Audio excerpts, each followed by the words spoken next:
Un truc, soit vous êtes correct, soit vous êtes pas correct. Je suis correct, bon, mais alors. moi j'en ai marre parce qu'on souffre. Moi je suis grand-mère, arrière-grand-mère. Dites-moi. On n'arrive plus à nourrir on peut même plus gâter nos petits-enfants. Nous, je retravaille, j'ai 65 ans, mon mari 70, on travaille en restauration. Pour payer les impôts, pendant un an là, je paye des impôts parce que j'ai travaillé trop. On n'arrive même plus à vivre. On ne peut plus gâter nos enfants, nos petits-enfants, on ne peut plus aller en vacances. 40 ans. Vous trouvez normal qu'on travaille? Non, mais attendez. Non, mais monsieur le Président, quand est-ce que vous allez faire quelque chose pour nous? Alors là, si vous m'écoutez 2 secondes. Eh bien, j'aimerais bien qu'un jour je vous voie à l'Élysée et que je puisse vous expliquer la situation. On vit avec même pas 1000 euros. Vous dites 1200, nous enlève pas la CSG. C'est pas vrai, j'ai 880 euros et on me l'enlève. Mon mari a 1150. À nous deux, on a à peu près 2000. On nous retire. On nous baisse encore tout. Et on vient de nous mettre à peine 2 euros sur notre complémentaire. Mais qui vous a baissé ça? Mais c'est vous, le peuple, c'est vous qui gérez. Leur détresse ne date pas d'hier. Mais nous avions fini lâchement par nous y habituer. Et au fond, tout se passait comme s'ils étaient oubliés, effacés. Ce sont 40 années de malaise qui ressurgissent.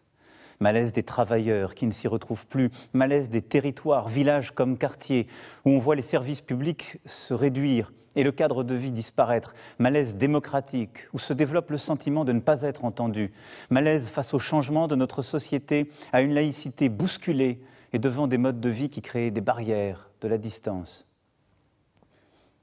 Cela vient de très loin.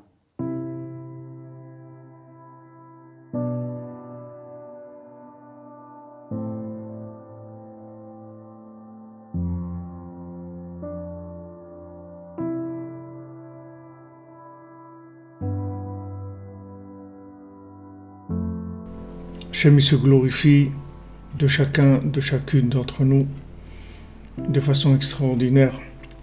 Et il faut savoir que la moindre petite action, elle a une dimension, elle a une proportion énorme parce qu'on est dans une époque où il y a une grande astara, c'est-à-dire d'un côté où on nous cache beaucoup la lumière. On essaie de nous cacher surtout la lumière qu'il y a en nous, le bien qu'il y a en nous. On est les gilets jaunes de minuit. On se lève, on est les gilets jaunes d'Hachem, on lui dit voilà, on est avec toi, on te cherche. On n'est pas découragé du tout et on sait que ça va marcher et sache qu'on est là avec toi.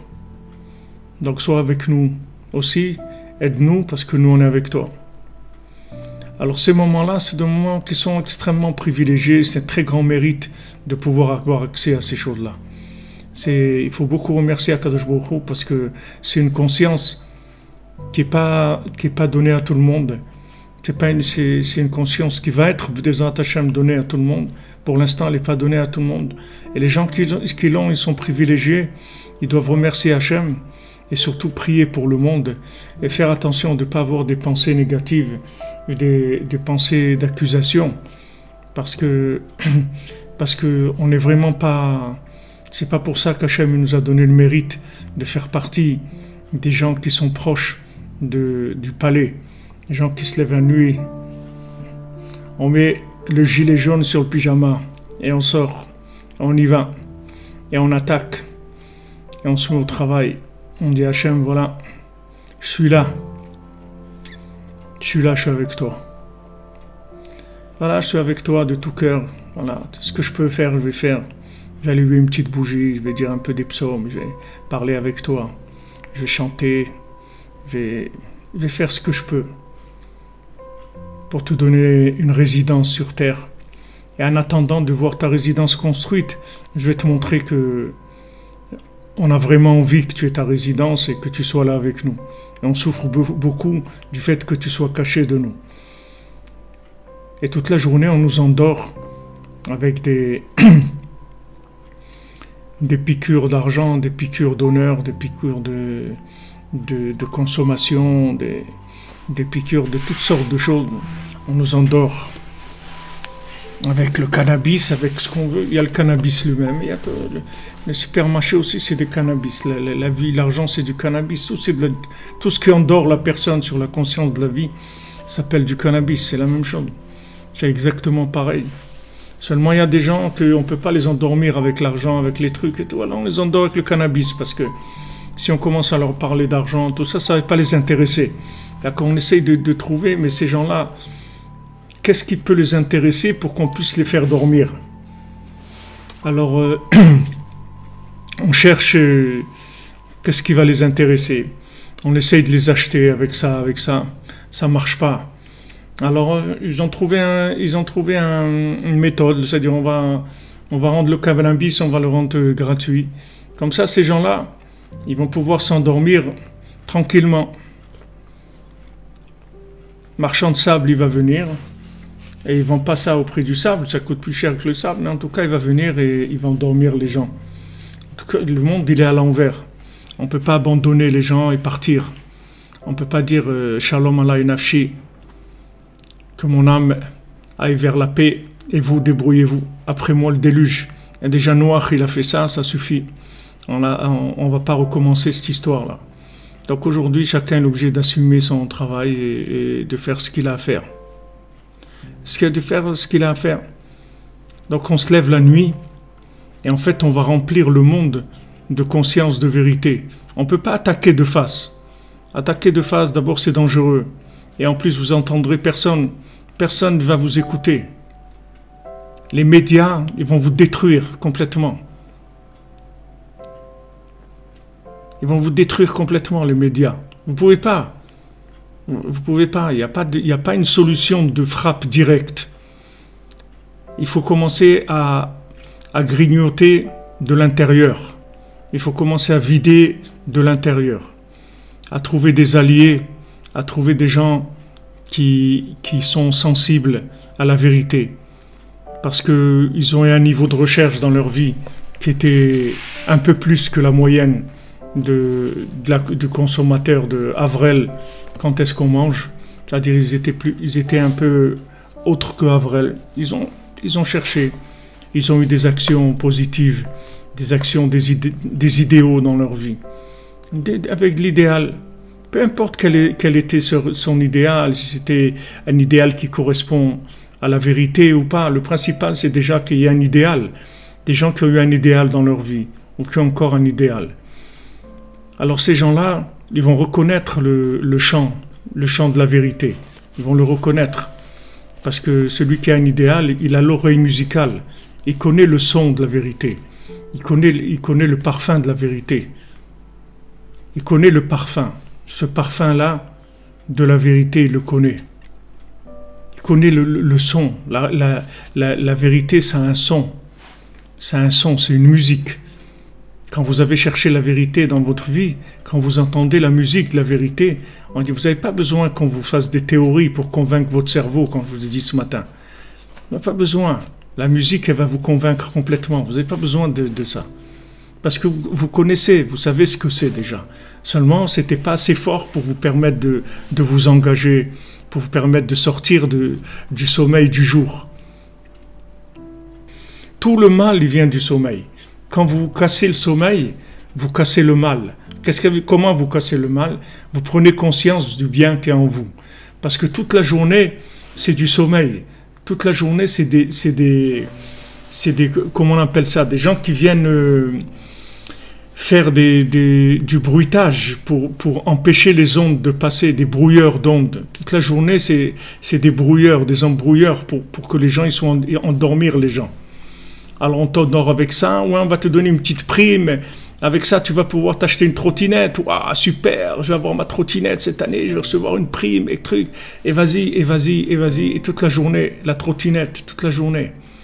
Mais quand vous rentrez dans le mouvement des gilets jaunes pyjama, alors là ça rigole plus du tout.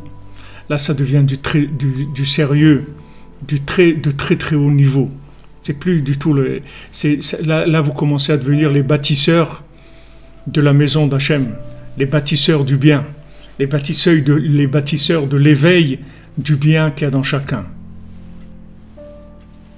Et à ce moment-là, tous ces mouvements qui se mettent en place, c'est parce qu'il y a des gens qui se lèvent la nuit. D'où ils tirent la force des gens de descendre dans la rue de s'empêcher tellement de vivre normalement, etc., pour passer des nuits entières dans la rue à manifester, ne pas travailler. D'où ils ont la force de ça? Parce qu'il y a des gens qui se lèvent la nuit. Et les gens qui se lèvent la nuit, ils donnent confiance au bien qu'il y a dans ces gens-là. Le bien commence à s'éveiller. Et ils se disent, mais attends, mais il y a un truc qui ne va pas là. Qu'est-ce qui ne va pas? Comment ça se fait qu'il y a un an ça allait et maintenant ça ne va pas? C'est le même bonhomme. C'est le même bonhomme. Qu'est-ce qui a changé depuis? Peut-être le sac à main de Brigitte Macron, il a changé. Son manteau, peut-être il a changé. Mais qu'est-ce qui a changé? Il n'y a rien qui a changé. Donc qu'est-ce qu'il y a maintenant? Pourquoi tu descends dans la rue? Pourquoi tu n'es pas descendu il y a un an? Parce que maintenant, le bien a commencé à se réveiller. Et ce bien-là, il ne supporte plus l'embrouille. Il ne supporte plus l'arnaque, il ne veut plus ça. Il ne veut plus, il veut vivre, vraiment. Donc il en a marre qu'on lui donne des doses de cannabis toute la journée. J'ai vu aujourd'hui un article où ils disent que en France, il y a un agriculteur qui se suicide tous les 5 jours. Tous les 5 jours, il y a un agriculteur qui se suicide. On ne vous dit pas ça. On ne va pas vous mettre tous les 5 jours. Monsieur un tel, agriculteur, s'est suicidé. Non, mais la réalité, c'est que tous les 5 jours, il y a un agriculteur qui se suicide. Pourquoi? Parce que il voit pas le bout du tunnel. Il ne voit pas comment il va s'en sortir. Alors qu'un agriculteur, c'est lui qui donne à manger aux gens. Il travaille dans la Emouna, il est avec Hachem, il travaille la terre, etc. Tous les 5 jours, il y en a un qui se suicide. C'est noir, ça fait peur, non? C'est inquiétant. Alors il y a un moment, le bien, il se réveille. Et au début, ça s'exprime par de la révolte. Et après, ça va se structurer, ça va se calmer, ça va structurer pour faire quelque chose de correct, pour amener des changements. Ces changements, ils vont avancer, jusqu'à amener les gens à reconnaître Hachem, avoir la conscience qu'ils peuvent parler avec Hachem et qu'ils peuvent changer le monde par la connexion avec l'infini. Ça va venir, ça va prendre le temps que ça va prendre, mais ça va venir. Hachem, il ne veut pas qu'on impose sa pensée en tuant des gens. Hachem, il veut qu'on fasse vivre sa pensée avec de l'amour, avec de la communication. Ça, Rabbi Nachman, il peut le faire. Il n'y a aucun problème. Mais comment il peut le faire? Comment il peut faire ça? D'où comment il tire cette puissance-là, cette force de faire ça? C'est par ces gens, par les pyjamas jaunes, par les pyjamas gilets jaunes. C'est eux qui donnent la force. C'est-à-dire on rétablit la justice quand on voit quelqu'un qui manque de quelque chose et que moi j'en ai, alors on vient devant lui, on dit écoute moi j'ai, alors prends, je suis désolé que moi j'ai plus et toi tu as moins, mais en tout cas voilà, prends. Alors ça enlève la révolte des nerfs, la rage des gens. Ils disent, vous calmez la personne, parce que quelqu'un voit, elle croit que elle est en train de souffrir du manque parce qu'elle n'est pas bien. Mais quand vous lui donnez, vous rétablissez la justice, et ça veut dire que ça met du shalom, ça calme les gens. Et le fait que maintenant il y a du shalom, les ondes du message divin elles vont circuler beaucoup plus facilement, de façon beaucoup plus consciente, être surtout adapté, c'est ça le plus important, parce que des messages on peut envoyer, mais il faut qu'ils soient adaptés à la personne, sinon elle ne comprend rien du tout. Si vous parlez à quelqu'un un message qui ne le concerne pas, ça ne sert à rien ce que vous êtes en train de lui dire. Il faut parler juste le langage dont il a besoin, et ça il n'y a que le tzaddik, il n'y a que Rabbi Nachman qui connaît ça.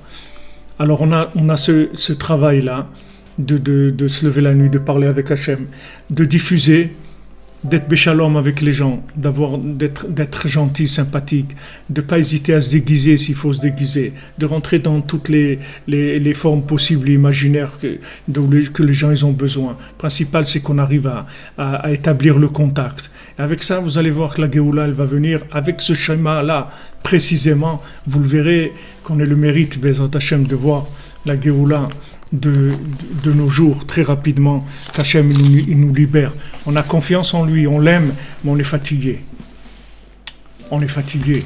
On a besoin de voir des délivrances. On a besoin de voir des délivrances concrètes. La souffrance du monde est trop grande.